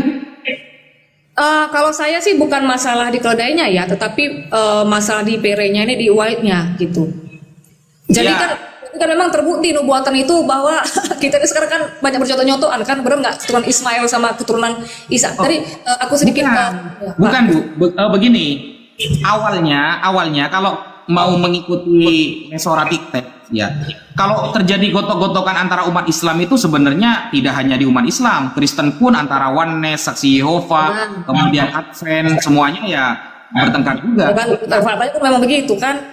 Ya, tapi maksudnya dari keturunan Ismail ini bahwa beliau adalah seorang laki-laki yang subur, makanya Samaritan teks yang tertua dalam tertulis Para, bukan Pere. Nah, itu ternyata nubuatan Nabi Muhammad dulu bahwa di dalam kitab-kitab orang Yahudi sudah terjadi distorsi itu memang beneran. Dan saya bisa menyebutkan banyak, Bu, bukan hanya satu. Bisa saya menyebutkan lebih dari 10 tentang perbedaan teks aslinya, Bu. Termasuk yang di Kidung Agung itu udah kita periksa semua. Jadi begini, Pak Ustadz. Saya tidak bahas Kidung Agung, Bu. Saya membahas tentang Septuagint, Mesoretic, kemudian Samaritan text, dan akan kita obok-obok di sana siapa yang benar. Itu banyak terjadi distorsi dan hilang ayat nanti di sana. Jadi maksudnya saya begini, Bu, bahwa tradisi orang Arab ketika menolak Nabi Muhammad itu sudah tertolak dengan omongan mereka sendiri. Nabi Muhammad datang musaddiqon lima baina yadayhi minat Taurati wal Injil. Nabi Muhammad datang itu membenarkan apa yang dipegang oleh mereka, Taurat dan Injil. Nah, ternyata di sisi lain mengatakan kalau memang Taurat dan Injil itu masih terjaga, maka di sana pasti masih melazimkan teks-teks aslinya. Tapi ternyata kan tidak. Sudah banyak terjadi distorsi. Saya counter begini Pak Ustadz. Kalau saya tidak, anggap saja begini ya, saya itu tidak menitik beratkan apakah masalah yang keledainya atau bagaimana, tetapi di dalam sejarah Alkitab ya, di sini sebenarnya kalau kita mau masuk ke dalam historis ya, kalau kita mau fair ya, salah satu syarat historis sejarah itu adalah harus ada referensi dari luar, harus ada data kedua selain dari kitab suci, begitu ya. Misalnya kayak Exodus, kan banyak sih orang yang menganggap bahwa Exodus itu, bahkan para ilmuwan arkeolog ya katanya itu tidak ada Exodus katanya kan. Nah, tetapi kita bawa ke referensi lain, ada juga ilmuwan, ada para arkeolog yang menemukan ada perasaan bahwa pernah terjadi adanya Exodus di tanah Mesir sana. Nah, kalau kita mau bawa secara historis, bagaimana sejarah Ismail ini dengan Ishak? Kalau di dalam Alkitab itu ada dicatat, memang iya, Ismail dan Ishak itu adalah anak dari Abraham, tetapi dalam Alkitab sejarah kami yang dikatakan sebagai anak perjanjian itu adalah si Ishak. Makanya itu si Ismail kan itu dengan ibunya Hagar pergi ke gurun Paran kan? Kan mereka itu pergi ke gurun Paran. Nah, apa menjadi bangsa yang besar sesuai dengan yang dibilang Alkitab kan, iya, yang menjadi bangsa yang besar. Nah, disitulah terjadi letak keterpisahan tadi Pak Ustadz. Makanya tadi saya bilang saya kasih apa namanya skema seperti ini. Nah, kalau Arab itu di sini bagiannya dari Ismail ini. Nah, maka kalau misalnya kayak Nabi Muhammad, apakah dia adalah Nabi di Arab? Ya silakan, maksudnya kita juga nggak bisa intervensi kan begitu. Tetapi kalau kami itu beradanya di sini, dari keturunan si Sarah, Ishak, Yakub, maka ini harus membawa Tuhannya Israel karena Yakub, karena Israel itu berasal dari Yakub. Nah, pertanyaannya kan begini. Seperti kita benang merahnya, Musa itu adalah tokoh yang ada di dalam Alkitab dan juga ada di dalam Al-Quran. Nah, Musa ini orang apa? Itu dulu yang mau kita cari. Musa itu orang Ibrani. Maka yang harus kita masukkan poinnya adalah berarti Musa itu mempercayai Tuhan Ibrani Israel. Nah, siapa nama Tuhan Ibrani ini? Itu sih sebenarnya. Ya, soalnya kalau misalnya Muhammad membawa nama Tuhan Israel, Tuhan Ibrani, ya mungkin kita bisa terima itu karena tidak membawa ranahnya tadi sudah beda. Yang Arab si Ismail dengan Hagar pergi ke Paran, ya kan, ke gurun Paran, dia udah beda, linknya tuh sudah tidak masuk lagi begitu Pak Ustadz. Itu sih. Kalau seumpamanya saya bertanya begini Bu, kenapa Hagar itu dinarasi di dalam Bible? Kan pada awalnya kan si Sarah itu kan dia meragukan ya, dia itu skeptik ya, dia itu denial, itu penyangkalan. Kan tak mungkin lah di usiaku yang tua ini gua bisa melahirkan lagi kan begitu. Jadi dia suruhlah, ambillah budakmu itu, katanya sama si Abraham, diambillah si Hagar untuk dijadikan istri dari si Abraham itu. Ya, kenapa kok LAI menerjemah diistilahkan budak Siti Hajar itu? Itu kan diskriminasi namanya. Kalau misalnya kita mau critical text, silakan. Dari Pak Ustadz bagaimana? Nah, begini. Makanya kan begini Bu, kenapa saya itu tidak setuju dengan terjemah LAI? Saya katakan LAI salah fatal dalam menerjemahkan. Itu orang Arab nggak? Apa? Hagar itu orang Arab? Oh belum, kita belum masuk ke sana. Kita masuk critical text-nya dulu Bu ya. Kita masuk critical text-nya dulu. Tadi di dalam nomor 12.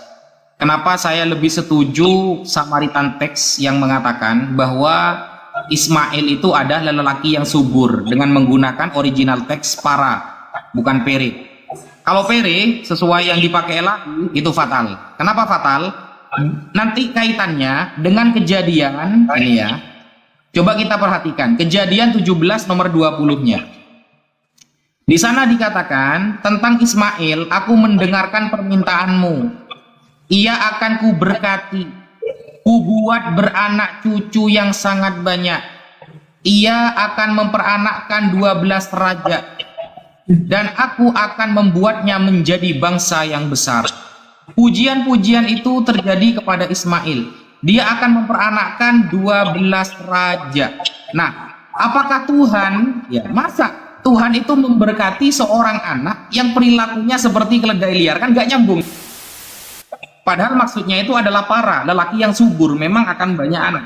Nah, kemudian ketika Hajar contohnya di dalam Kejadian 16 nomor 1. Di sana dikatakan, adapun Sarai, istri Abram itu tidak beranak, ia mempunyai seorang hamba budak perempuan, orang Mesir, Hagar namanya.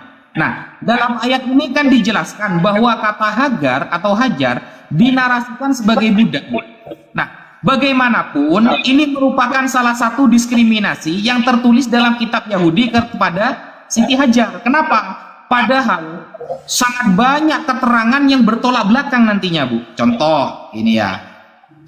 Banyak rabi Yahudi yang mengatakan bahwa Hagar ini adalah seorang raja, bukan budak. Putri dari Raja Parao, Fir'aun ya, kalau di Mesir, kan dia Mesir ya.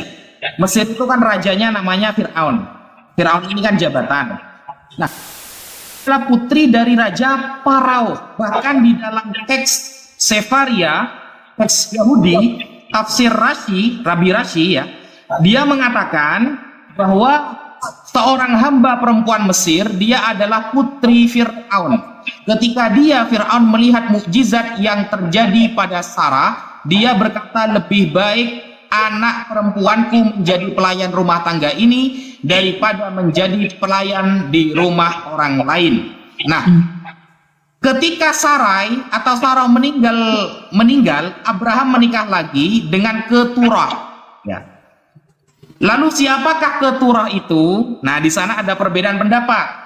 Tetapi ternyata dijelaskan oleh Rabbi Rashi, Keturah, this is Hagar. Keturah adalah Hagar. Itu kata Rabbi Rashi, Rabbi Yahudi. Nah, di sini kan berarti kita pahami bahwa di dalam kitab-kitab Yahudi sudah kasih kepada Nabi Ismail dan ibunya dan keturunannya. Sehingga kita tidak menyangkal ketika Nabi Muhammad memang benar-benar ditolak ketika beliau mengaku seorang rasul, karena di dalam kitab-kitab mereka sudah mendiskriminasi keturunan Nabi Ismail yang merupakan notabene-nya Nabi Muhammad keturunan Nabi Ismail. Begitu Ibu Pendeta. Oh, ini Bu, kami lihat Ibu. Mohon maaf Ibu Pendeta.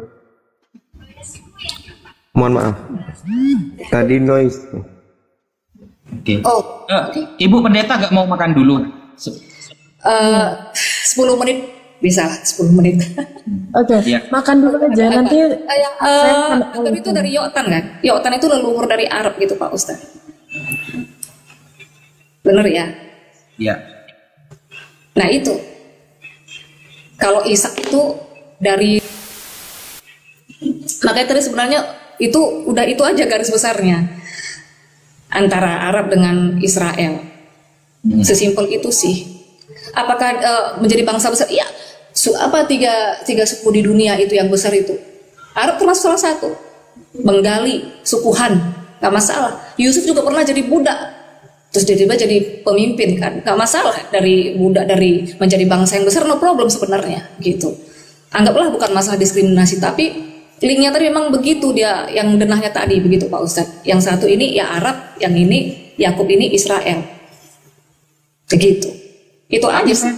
Kadang saya mikir gini Bu, kenapa sih Tuhan, kalau ini perspektif Kristen ya, kenapa Tuhan itu menjadikan para nabi itu hanya dari bangsa Israel? Kok kayak gak adil gitu? Gimana cara jawabnya?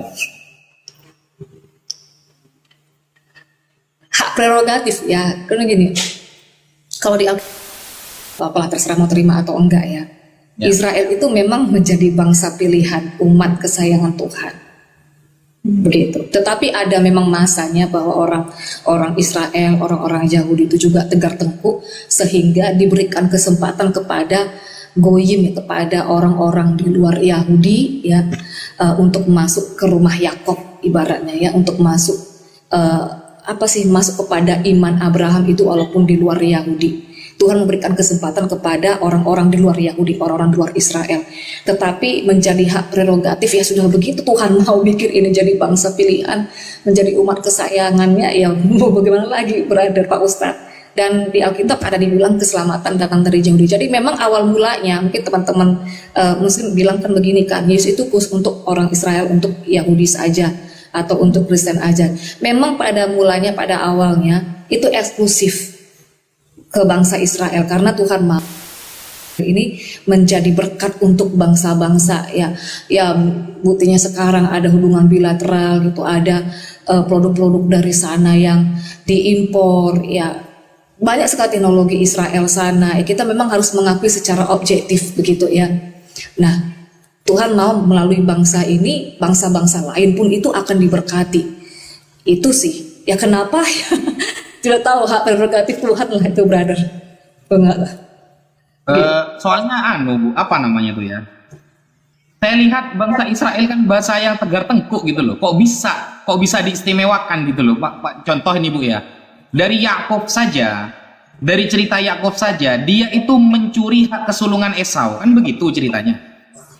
Yakub itu yang padahal seharusnya Ishak memberikan hak kesulungan kepada Esau, ternyata Yakub bersekongkol dengan ibunya Rifqah untuk kesulungan Esau itu. Caranya kan sudah gak baik kan, dinarasikan dalam Bible, caranya itu sudah gak baik. Sampai Ishak itu kaget kan, ternyata dia ditipu oleh Yakub. Nah kemudian dari Yakub ini menurunkan orang-orang yang nantinya banyak yang tegar tengkuk. Contohnya Yahudi. Yahudi yang nyembah berhala itu berapa ribu? Sampai di dalam bilangan itu tertulis ada cerita Baal Peor. Baal Peor itu di mana orang-orang Yahudi habis menyembah berhala mereka berzina. Itu ditumpas oleh Tuhan. Mungkin yang lurus-lurus itu yang keturunan Lewi. Lewi ini yang agak lurus-lurus. Kayak Musa, Harun itu keturunan Lewi. Yang lain itu rata-rata pembangkang semua. Kok bisa diistimewakan gitu loh? Itu yang saya curiga, Ibu.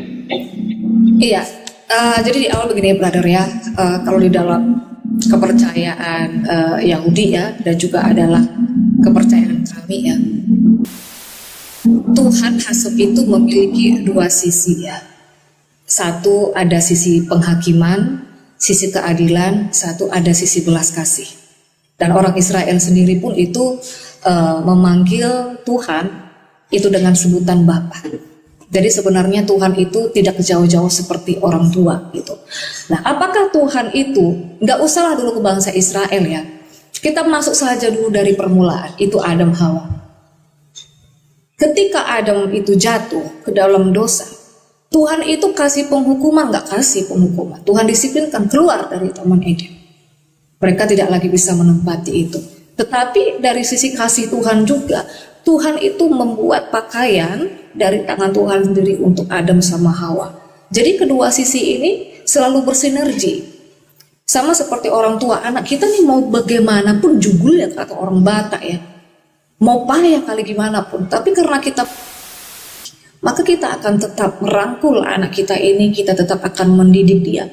Saat dia salah, kita akan kasih pendisiplinan, kita kasih akan hukuman. Apakah Tuhan itu tidak ada? Buktinya bangsa Israel itu dijajah oleh bangsa Asyur. Ya kan? Nabi Yoel itu menubuatkan Israel ini nanti akan hancur, bla bla segala macam. Israel, engkau bertobatlah, gitu. Waktu Israel itu jatuh kepada penyembahan berhala, mereka tegar tengkuk, kan dibuat berputar-putar, kan berapa yang masuk cuman ke tanah perjanjian. Nah, jadi Tuhan yang disiplin, Tuhan yang adil, juga Tuhan punya kasih. Nah, walaupun dia itu ada ya mendisiplinkan atau menghukum bangsa ini, tapi karena kasihnya sebagai seorang bapak itu seperti kita orang tua, ya dia tetap menganggap ini anak kesayangannya, dan itu sudah menjadikan hak prerogatif sih, gitu Pak Ustadz. Sama kayak orang tua aja. Gue punya anak mau gimana-gimana, entah dia mencuri, begal apa segala macem, gue mungkin nggak akan hukum dia, tapi gue di anak gitu. Oke. Sekali lagi saya ingatkan dulu pendeta muda. Ini di off cam aja sambil makan. Saya takut kesehatannya menurun loh. Iya. Sambil makan nggak apa-apa dia. Iya. Andaikan rumah ibu pendeta dekat, saya belikan bakso. Oh iya. Widih, ngeri banget. Ustaz Safi. Ini makannya banyak ini, merugikan ini kalau nampung aku Pak Ustadz. Iya. Ini apa di off cam aja sambil makan nggak apa-apa. Yang penting nggak kedengeran ngecap. Nggak apa-apa sambil makan di off cam aja. Beneran kita sama-sama ini kok. Sambil makan. Oke, Masya Allah. Gimana nih Ustaz Rafi? Udah ketemu belum poinnya? Iya, sudah. Jadi ya Masya Allah, Ibu Pendeta ini dari bahasanya, penalarannya sebenarnya sangat bagus ya, bagus banget. Jadi bisa dilanjut nanti tema-tema yang lain, tapi tema-tema yang tema-tema yang lebih seru, karena Nabi ini, perspektif Nabi ini saya jujur tidak terlalu banyak paham dalam kekristenan. Gimana kalau selanjutnya Ibu Pendeta saya ajak dengan tema itu seperti konsep keselamatan, penyalipan, ya, penyalipan Yesus. Kan Islam menganggap Yesus gak disalib tuh. Terus ya, kita berikan dalam fakta sejarah historis. Nah, itu lebih bagus, lebih luas, Bu. Sorry makan ya Pak Ustadz ya. Nggak apa-apa ya. Nggak apa-apa. Ya, nggak apa-apa. Silakan. Nah, seperti itu. Jadi kayak tema penyalipan, konsep keselamatan, tema ketuhanan. Nah, kemudian nabi palsu, contohnya khusus ke nabi palsu dan lain sebagainya. Karena lebih arahnya itu lebih luas gitu, Bu. Arahnya lebih luas. Kalau saya begini, Pak Ustadz, teman-teman ya. Saya dari dulu kadang masuk ke tempat dokter Akal, Julius ya, karena jadi narasumber tempat si Valen, Umar yang udah muntah kan. Saya dari dulu ketika berdebat atau berdialog dengan Muslim itu tidak pernah ada masalah. Kenapa? Saya dalam perspektifnya gini ya. Ini kami ini kan everyday setiap hari kan juga berdebat juga dengan yang intern ya. Kalau dengan yang sesama sendiri pun itu kadang agak susah masuk, kan gua nggak mungkin harus berekspektasi tinggi yang high untuk yang di luar kan. Pasti ada sangat banyak jurangnya yang mengakibatkan miss. Itu satu ya. Kedua, kalau saya sih lebih enak begini, dalam perdebatan apapun itu bukan masalah menang-menangan kalah, karena itu sangat subjektif. Baik dari pihak ini bisa aja klaim ini, dari pihak sana bisa klaim. Tetapi ada nggak benefit, ada nggak ilmu yang bisa gua dapat, ada nggak ilmu yang bisa ku dapat dari lawanku, atau adakah dariku benefit begitu. Jadi kita wawasan kita up to date gitu ya kan, kita nggak stuck itu sih. Ngapain sih kita sampai ujat-ujatan apa segala macam. Kadang-kadang udah baik begini saja pun mungkin ada yang di bawah yang ini ya yang tantrum gitu kan. Kalau yang di bawah jangan Bu, jangan diperhatikan terlalu. Nanti bikin asam lambung nanti, jangan. Iya udah agak-agak oyong ini Pak Ustadz. Gak apa-apa, beliau yang di bawah ini cuma apa ya? Beliau yang di bawah ini menyemangatkan kita agar kita selalu membuka wawasan yang baru gitu. Saya sebenarnya pengen tema itu, Bu. Saya belum mendapatkan lawan yang seimbang. Tema ayat perumpamaan. Nah, itu pengen saya cari lawan yang seimbang, yang memahami beneran ayat perumpamaan. Karena begini, mungkin Bu bisa, kalau dalam Islam Bu, ayat perumpamaan itu contohnya seperti di dalam kitab ini ya. Ini kitabnya sudah sampai hampir hancur karena sering dibaca. Nah, ayat perumpamaan itu namanya ilmu balaghah kalau di Islam. Balaghah itu sastra Arab. Ya. Sastra Arab itu ada 3 babnya, ada bayan, ma'ani, bade. Nah, ada ilmunya. Nah, saya sampai detik ini diskusi sama Kristen tentang tema ayat perumpamaan, belum saya temukan standar ayat perumpamaan ilmunya itu apa dalam Bible gitu loh. Berarti ketemu yang awamnya. Hah? Gimana? Ketemu yang awamnya mungkin, bukan teolognya. Karena ada perbedaan debater dengan teolog, brother. Jadi kebetulan kayak aku bilang tadi di awal ya, aku tuh pernah aku sendiri yang Kristen ini masuk Zoom dari Institut Leimena ya. Jadi bagaimana cara berdialog lintas agama gitu ya dengan baik secara akademis gitu ya kan. Nah, aku sendiri sebenarnya pribadi kalau ketemu yang awam-awam banget, aku tuh suka dengan yang teolognya. Kenapa? Gini, baik dalam kekristenan atau dalam Islam, baik Al-Quran atau Alkitab, sebenarnya itu ada yang namanya metode hermeneutik. Benar nggak? Jadi kita bukan hanya bicara teks, kita harus masuk kepada konteks, kita masuk kepada kultur, ada yang namanya sastra dan lain-lain. Nah, masalahnya banyak sekali yang maaf ya, perasaan-perasaan mau seperti teolog tapi nggak bisa dibawa kemari. Makanya kadang-kadang gua nanya nih, entah baik dalam kekristenan pun atau dengan teman muslim, gua selalu nanya pertama, kamu pakai metode apa nih? Metode hermeneutik? Nggak ada katanya. Ya udah gimana? Gua nggak bisa berekspektasi tinggi kan? Apa yang mau kita harapin? Ya udah, yang penting gua sampaikan, lu terima enggak. Yang penting udah gua kasih ilmu aja gitu. Contoh misalnya kayak ini, contoh satu ya Pak Ustadz ya, sastra Arab misalnya seperti Nahnu. Itu di Kejaran 1 ayat 26 kata kami. Nah, itu kan bicara masalah kultur. Jamak keagungan, plural majesty. Bukan masalah jamak pribadi. Nah, itu sama seperti istilah nosisme, penggunaan orang pertama tunggal itu digantikan seperti orang pertama jamak. Makanya ada ucapan kami atau kita. Tapi berapa orang sih yang bisa dibawa ke masalah sastra kultur ini? Gak semua.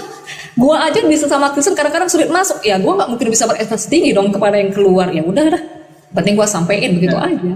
Dan saya paling males Bu, kalau ketika diskusi dengan Kristen, ketika saya bertanya ilmiah, dia mengatakan hanya Roh Kudus yang tahu katanya. Nah itu saya males sudah.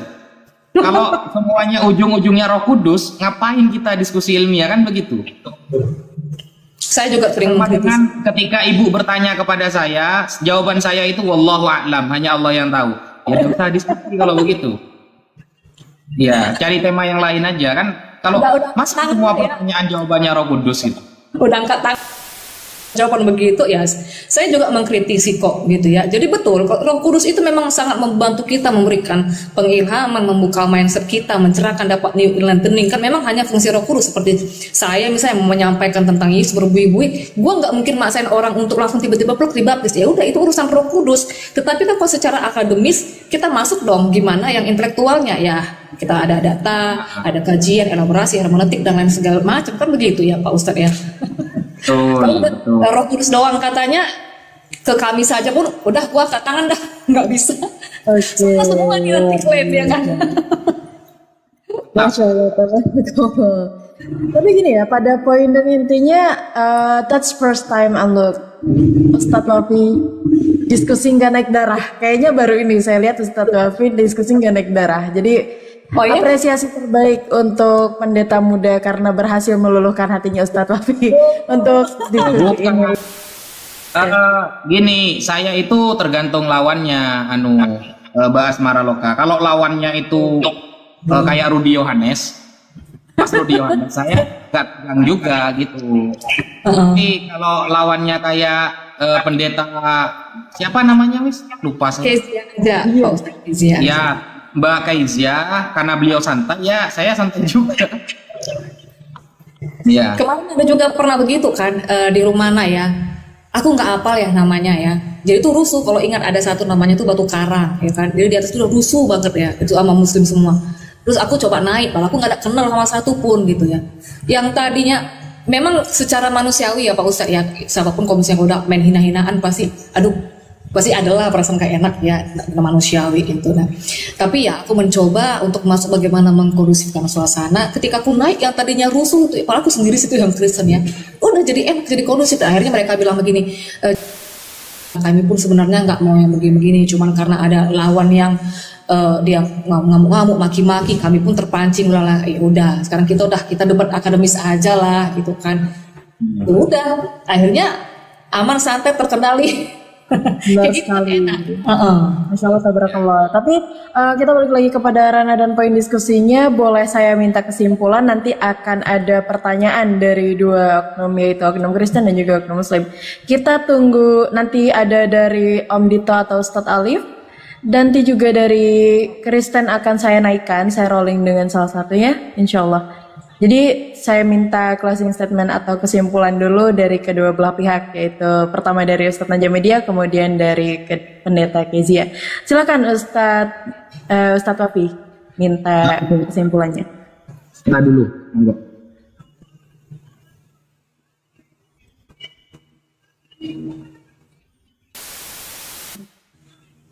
Siap, jelas. Iya, saya dulu ya. Oke, bismillahirrahmanirrahim. Penutup dari saya bahwa saya sudah mengatakan tadi bahwa Nabi dan Rasul itu berbeda di dalam perspektif Islam. Kalau Nabi, dia mendapatkan wahyu, tidak wajib untuk menyampaikan kepada umatnya. Sedangkan Rasul, Allah mengutus para Rasul untuk memindah manusia dari kegelapan menuju cahaya, mengeluarkan mereka dari kesesatan menuju petunjuk, dari kekafiran dan kesyirikan menuju cahaya Islam yang terang benderang. Makanya dakwah yang dijalankan oleh para rasul adalah untuk menyelamatkan manusia dari cengkeraman kesyirikan dan paganisme, menyucikan masyarakat dari noda kehancuran, kerusakan, anarkisme dan kegoncangan. Makanya Allah berfirman di dalam surah Al-Baqarah 113, kana nasu ummatan wahidah faba'atallahu an-nabiyyin mubasysyirin wa mundhirin. Pada mulanya semua umat ini satu, lalu Allah mengutus para nabi untuk memberitakan kabar baik dan memperingati hal-hal yang harus diperingati. Wa anzala ma'ahumul kitaba bil haqq, dan Allah menurunkan kepada mereka kitab kebenaran, liyahkuma bainan nasi fi makhtalafu fihi, mengenai apa-apa yang diperselisihkan oleh mereka. Nah, ayat ini mengisyaratkan bahwa umat manusia sejak masa Nabi Adam, manusia pertama di dunia, mengikuti petunjuk dan agama yang benar, yaitu agama Islam. Nah, setelah Nabi Adam kemudian wafat, Allah mengutus Nabi Syith yang mengikuti jejak langkah ayahnya, yaitu Nabi Adam, menyebarkan agama Islam dan menerapkannya di muka bumi. Setelah Nabi Syekh wafat, Allah mengutus Nabi Idris, terus sampai Nabi Muhammad Sallallahu Alaihi Wasallam. Itu saya kurang lebihnya mohon maaf, dan perlu diketahui bahwa syarat seorang nabi ini syarat ya. Kalau syarat itu satu tidak terpenuhi, maka semuanya gugur. Kalau syarat itu harus terpenuhi semua. Kalau satu saja tidak terpenuhi, maka semuanya gugur.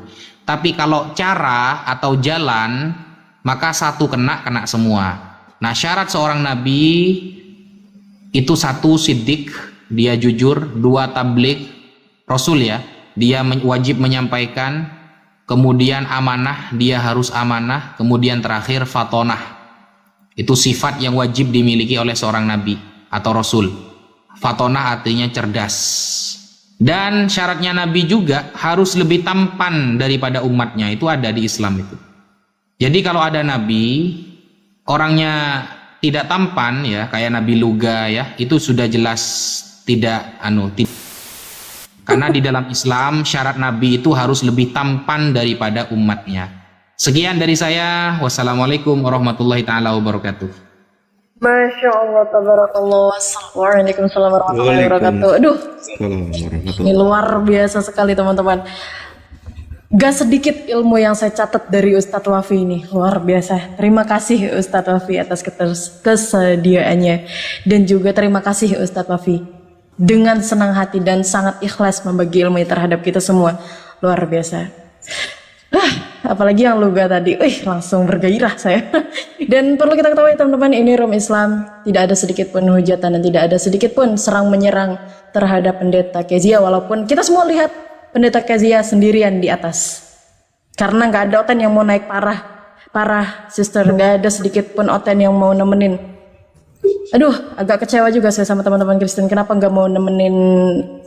Nggak sih, karena apa juga ya sister ya, mungkin ada beberapa mungkin yang merasa sensitif, takut bagaimana gitu kan, ada yang sibuk gitu ya, cuman nggak apa-apa. Siap. Oke, terima kasih untuk Ustadz Wafi untuk penutupan yang luar biasa sekali. Mari kita dengarkan juga kesimpulan dan juga closing statement dari pendeta muda Kezia. Saya berikan waktu dan saya persilahkan. Oke, thank you. Baru atah Adonai Elohim Melek alam ya. Terpujilah Engkau Tuhan Allah. Jadi begini kepada teman-teman semuanya, teman-teman Muslim maupun Kristen. Sebenarnya poin yang paling penting yang sangat krusial di dalam Yahudi, orang Israel ataupun orang Kristen ya, itu adalah tentang keselamatan. Maka apapun katanya, poinnya itu adalah bicara tentang keselamatan. Kenapa? Ini harus didalamin ya, karena pada saat Adam itu diciptakan ya, dalam literasi Muslim juga ada saya baca, Adam itu diciptakan dari tanah 4 penjuru katanya, kalau nggak salah ya, correct me if I'm wrong kalau salah. Di dalam literasi Yudaisme juga Adam itu diciptakan dari tanah berapa penjuru ya. Nah, jadi kalau ingat ada satu narasi dari Nikola Tesla ya, kalau Anda itu mengerti tentang energi, Anda pasti tahu rahasia alam semesta. Energi itu saling menular dan tarik-menarik. Ketika Adam itu jatuh ke dalam dosa, semua sistem di dunia ini itu sudah rusak. Darah Adam itu sudah tercemar. Sistem semua sudah rusak. Yang pada awalnya Tuhan katakan, ya itu baik. Ya buktinya apa? Faktanya sekarang tidak mungkin dong ada pemerkosaan, pembegalan, pembunuhan dan segala macam ya, kalau memang semua itu masih baik-baik saja. Makanya dalam iman kami di Alkitab dikatakan sejak dalam kandungan pun diperanakan itu kami sudah tercemar dalam dosa. Jadi kita itu membawa konsekuensi, sumbernya itu sudah rusak, sudah salah, apalagi ke bawahnya. Inilah yang mau dipulihkan. Nah, ketika Adam itu jatuh, Tuhan bilang kalau pada saat kau makan buah itu kau akan mati. Itu masuk ke Sheol. Sheol itu di bawah bumi. Bisa nanti lihat di Google, di bawah bumi itu dunia kegelapan, dunia alam maut, dunia orang mati. Nah, Adam itu harusnya masuk ke sana. Nah, jadi Tuhan itu menawarkan penebusan, keselamatan karena darah Adam. Adam artinya dam itu darah. Ya, darah Tuhan itu pun ada pada Adam. Makanya Tuhan harus melakukan penebusan darah. Nah, manusia tidak mampu memperbaiki, tidak mampu menebus dirinya sendiri. Harusnya sudah masuk menjadi alam maut, bagian kegelapan tadi. Maka harus Tuhanlah, karena dia pemilik alam semesta, ini yang melakukan penebusan, melakukan keselamatan. Jadi nabi, baik dalam perjanjian lama ataupun di perjanjian baru, rasul, poinnya sebenarnya semua hanya menyampaikan tentang keselamatan, di mana keselamatan itu adalah Yahova dalam perjanjian lama, yang adalah Yesus juru selamat itu sendiri, karena dia adalah Yahweh, Yahova dari perjanjian lama. Dialah yang melakukan penebusan. Setelah dia melakukan penebusan, dipulihkan, kita tidak lagi menjadi bagian kebinasaan itu, tetapi kita masuk ke dalam kehidupan kekal. Hanya satu poinnya, keselamatan. Nabi-nabi menceritakan, menyampaikan keselamatan, dan itu ada pada Yesua, pada Yesus itu sendiri. Itu dari agama keimanan kami. Itu aja teman-teman, Pak Ustadz, moderator. Thank you. Shalom Tuhan berkati. Saya juga mengucapkan terima kasih untuk partner saya tadi, Brotor Suka. Mungkin ada kegiatan juga teman-teman ada dari Mesyanik, ada Ito Jason dan lain-lain yang sudah mensupport. Thank you ya. Luar biasa, terima kasih untuk pendeta muda kita Kezia. Luar biasa, kita juga kurang banyaknya ilmu yang disampaikan untuk teman-teman Kristen. Lihatlah, inilah cara berdiskusi dengan santun dan benar. Jangan modal congor. Oke, terima kasih pendeta muda Kezia. Wah, saya udah nggak bisa ngomong apa-apa lagi ya, karena benar-benar Masya Allah, alhamdulillah berjalan dengan lancar. Semoga tahun depan